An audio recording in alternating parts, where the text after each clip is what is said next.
Hi guys. आज हम चर्चा करते हैं कि विदेशी कंपनियों का भारत में आगमन क्यों हुआ और किस कारण से हुआ, इसके बारे में हम चर्चा करते हैं। सबसे पहले हम इसकी थोड़ी सी हिस्ट्री के बारे में जान लेते हैं कि किस प्रकार से यूरोपीय जो देश थे वो भारत में आए। सबसे पहले हम बात करें कि 1453 ईस्वी में कस्तुनतुनिया पर तुर्कों का अधिकार हो जाता है, जिसके कारण भारत व यूरोप का जो मार्ग था वह अवरुद्ध हो जाता है। अतः पश्चिमी जो यूरोपीय देश थे उनको व्यापार करने के लिए भारत तथा पूर्वी द्वीप समूह तक पहुंचने के लिए नए और सुरक्षित मार्गों को तलाश करने लगे। इस तलाश के कारण उन्होंने जलीय मार्गों की खोज की और यूरोपीय देशों में जलीय मार्गों की खोज के अंदर पुर्तगाल व स्पेन जो देश थे वो इसमें अग्रणी रहे थे। 1487 ईस्वी के अंदर जो बार्थोलोम्यू डियास था, उन्होंने जलीय मार्ग से अफ्रीका के दक्षिणी तट की यात्रा की थी। दक्षिणी तट को तूफानों का अंतरिक्ष भी कहा जाता है। तूफानों का अंतरिक्ष इसलिए कहा जाता है कि यहाँ पर जो अनेक नाविक थे इस स्थान पर आकर समुद्र का शिकार बन जाते थे, इसलिए इस तट को तूफानों का अंतरिक्ष कहा गया है। बार्थोलोम्यू डियास द्वारा दक्षिणी तट तक पहुंचने पर राजा जोन द्वितीय ने इसे आशा अंतरिक्ष की संज्ञा दी, जिसे हम केप ऑफ गुड होप भी कह सकते हैं। 1492 ईस्वी के अंदर कोलंबस जो इटली का निवासी था, वह स्पेन से उसने भारत की खोज के लिए निकले थे, लेकिन वह उत्तरी अमेरिका की खोज करते हैं। 1498 ईस्वी में पुर्तगाली नाविक थे वास्को डी गामा, जिन्होंने अफ्रीका के केप ऑफ गुड होप से होकर भारत तक पहुंचने का नया और समुद्री मार्ग खोजा था। अब हम बात करते हैं कि किस प्रकार से जो यूरोपीय देश थे वो भारत के अंदर उन्होंने प्रवेश किया था। यूरोपीय देशों के हम क्रम की बात करें तो सबसे पहले जो यूरोपीय देश थे वो उसमें पुर्तगाल आया था। सबसे पहले पुर्तगाल की बात करते हैं, उसके बाद में डच आए थे। डच आए थे जो 1602 के अंदर आए। फिर अंग्रेज आए 1600 ईस्वी के अंदर। फिर जो डेन थे हॉलैंड, वो 1616 के अंदर आए भारत के अंदर। फिर फ्रांस 1664 में आए और इसके बाद सबसे लास्ट के अंदर स्पेन जो देश थे वो भारत के अंदर आया था। सबसे पहले हम बात करें पुर्तगाल देश की कि वह भारत में सबसे प्रथम तो जो यूरोपीय पुर्तगाली थे वे थे और अंतिम में भारत से जाने वाले भी पुर्तगाली ही थे। और इसके बारे में हम सबसे पहले बात करें कि कौन व्यक्ति यहाँ पर आया था और यहाँ के गवर्नर कौन थे, इसके बारे में हम चर्चा करते हैं। सबसे पहले हम बात करें वास्को डी गामा की। वास्को डी गामा था वो भारत के अंदर 3 बार आया। कब कब आया? 1498 में आया, 1502 में आया, 1524 के अंदर आया। 20 मई 1498 को वास्को डी गामा कालीकट पहुंचा और कालीकट के राजा जमोरिन से उसने भेंट की थी। वास्को डी गामा था वो एक गुजराती व्यापारी जिसे अब्दुल माजिद कहते हैं, उसकी सहायता से या उसका पीछा करते हुए वह भारत पहुंचा था। वास्को डी गामा था वो 3 जहाज़ों के माध्यम से भारत आया था, जिसका नाम था साहू क्रेबियल, साहू एफायल और ये बोरियो को लेकर यह भारत आया था। और इसके अंदर जहाज़ों के बारे में एग्जाम के अंदर क्वेश्चन भी आया हुआ है कि कौन सी जहाज़ के द्वारा मतलब जो वास्को डी गामा था वो भारत आया था, इसके बारे में। और जिस समय वास्को डी गामा जो भारत पहुंचा था, जिस समय वो जो वास्को डी गामा था वो भारत पहुंचा था, उस समय पुर्तगाल के शासक कौन थे? एमेनुअल थे। वास्को डी गामा को अपनी यात्रा के दौरान 90 दिन का समय लगा था और 1499 में वह वापस से पुर्तगाल चला गया और अपने साथ मसाले जैसे काली मिर्च व जड़ी बूटियाँ लेकर गया था, और जिनसे यात्रा में हुए खर्च से 60 गुना अधिक उसने अपने साथ लाभ कमाया था। 1502 में वह पुनः भारत आया था।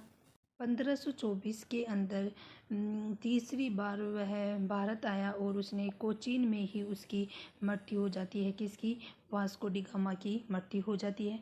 उसके बाद दूसरा जो पुर्तगाली यूरोपीय नागरिक जो भारत में आया था उसका नाम है पेड्रो अल्वारेज कैब्रल, जो 1500 ईस्वी में भारत आया था और ये भारत आने वाला दूसरा पुर्तगाली या हम बोल सकते हैं यूरोपीय नागरिक था।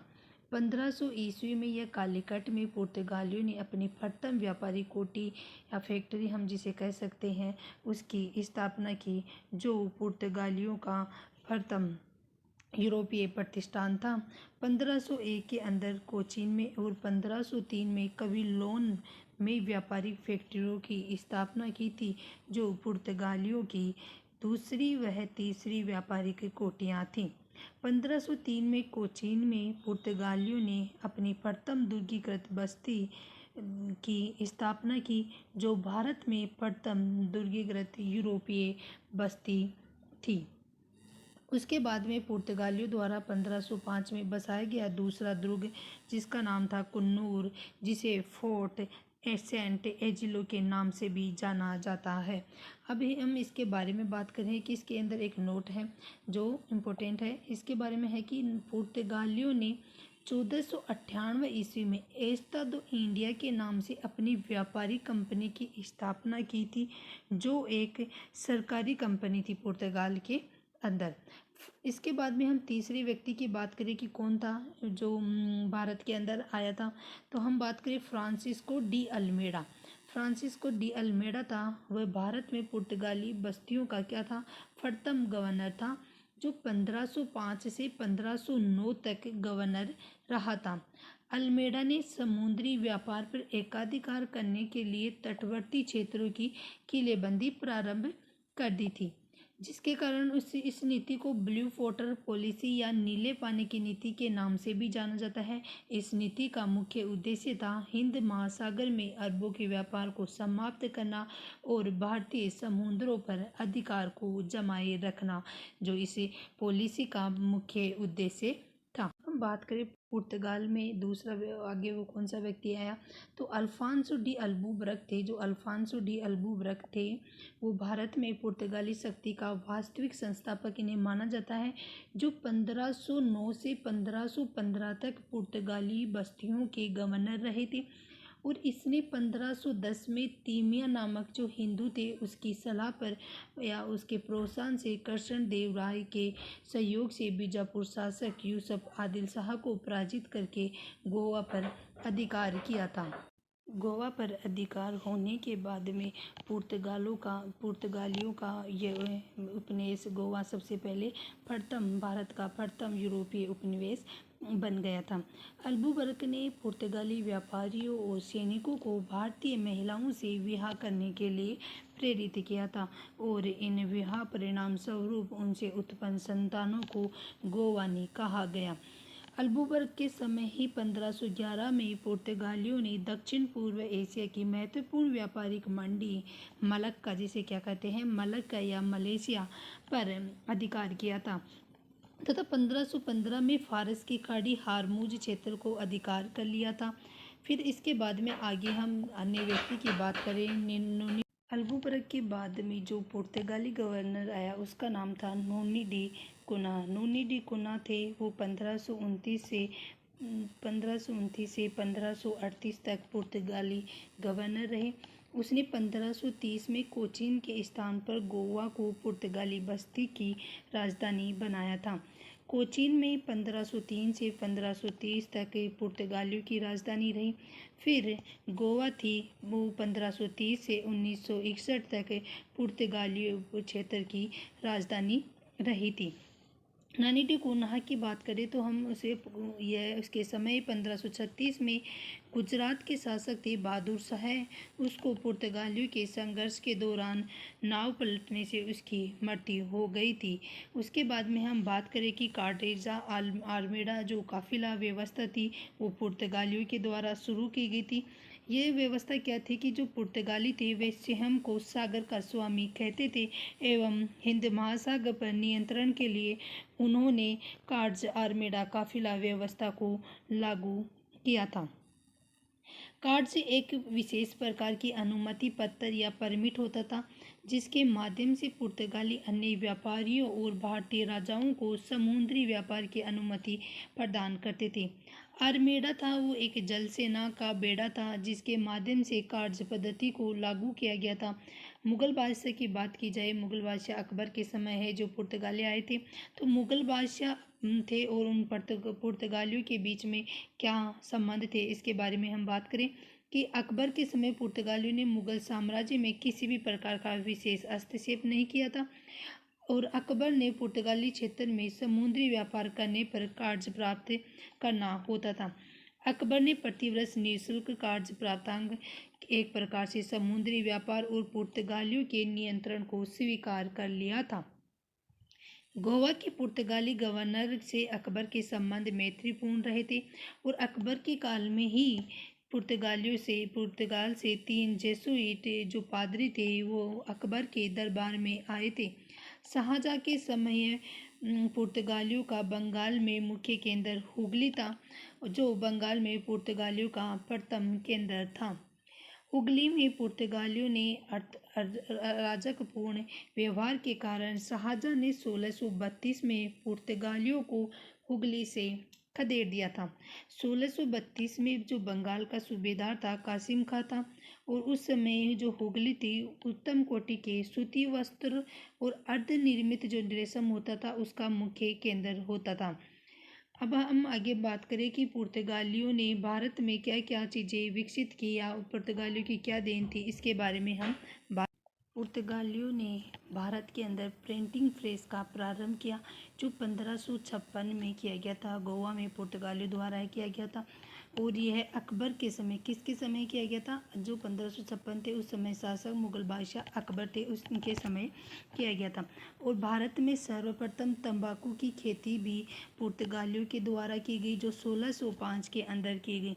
और भारत के अंदर आलू, मक्का, मिर्च, अफीम आदि के पौधे भी पुर्तगाली लेकर आए थे। भारत में पुर्तगालियों के द्वारा यांत्रिक घड़ी का प्रचलन किया गया। पुर्तगालियों ने स्थापत्य के क्षेत्र में गैथिक शैली का प्रचलन किया। गैथिक शैली में नुकीली मेहराब थी, ऊंची छतें थी और बारीक साज सजावट थी। 1542 ईस्वी में सेंट जेवियर जो गवर्नर था उसके साथ अल्फांसो डी सूजा के साथ भारत आया था, जो प्रथम पुर्तगाली पादरी था।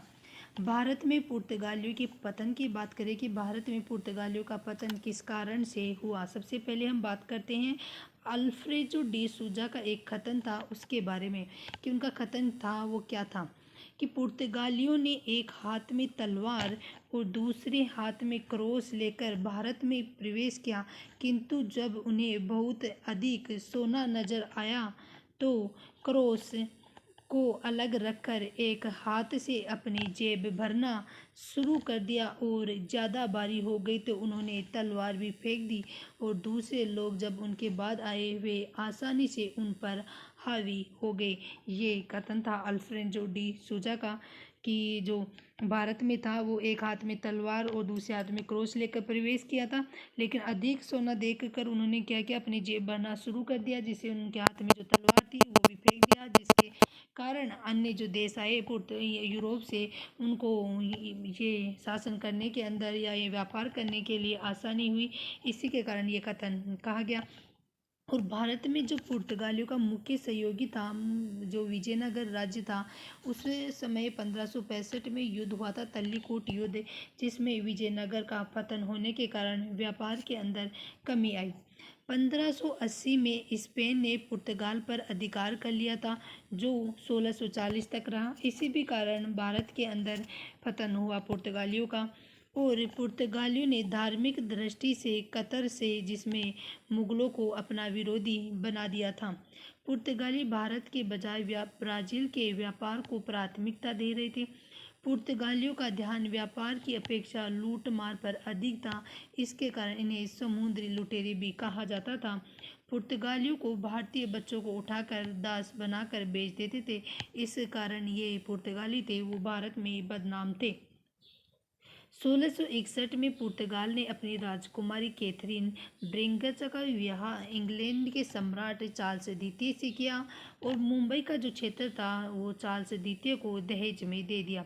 चार्ल्स द्वितीय ने 1668 में यह ईस्ट इंडिया कंपनी को मुंबई जो क्षेत्र था उसको 10 पाउंड वार्षिक किराए के रूप में दे दिया। आगे जाकर यह अंग्रेजों का महत्वपूर्ण व्यापारी केंद्र बन जाता है और इसके बाद में मराठों के द्वारा भी पुर्तगाली क्षेत्र में लूट मार की गई। 1739 में मराठों ने पुर्तगालियों की उत्तरी राजधानी बसीन पर अधिकार कर लिया। इस कारण से जो पुर्तगाली थे, उनका भारत के अंदर व्यापार धीरे धीरे